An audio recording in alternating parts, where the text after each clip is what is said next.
komunidad. Natanong din ang Pangulo tungkol sa impeachment proceedings laban kay Vice President Sara Duterte na nakatakdang magsimula sa susunod na linggo. Ayon sa Pangulo, hindi nagbagong kanyang posisyon na ayaw niya na impeachment, pero kailangan na lang hayaang gumulong ang proseso. I didn't want impeachment.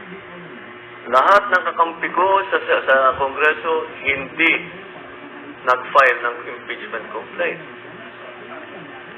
Yung mga nag-file ng impeachment... So, ibig mo sabihin lahat ng kakampi mo, si Romualdez hindi mo kakampi. Yung anak mo hindi mo kakampi. Budol ka lang ito. yung anak mo nga yung naghain nun eh. Mantakin mo ha. I think, correct me if I'm wrong, 4 yung impeachment, tinalunan yung 3. Tapos kung ano yung ihinain ng anak mo, yun ang pumasa. Sasabihin mo ngayon, yung mga kaalyado mo hindi nga pumirma. Eh pasimuno yung anak mo. Budol ka lang ito. Ang bihira to. Ay, nakakarindi talaga yung bunganga nitong presidente nato.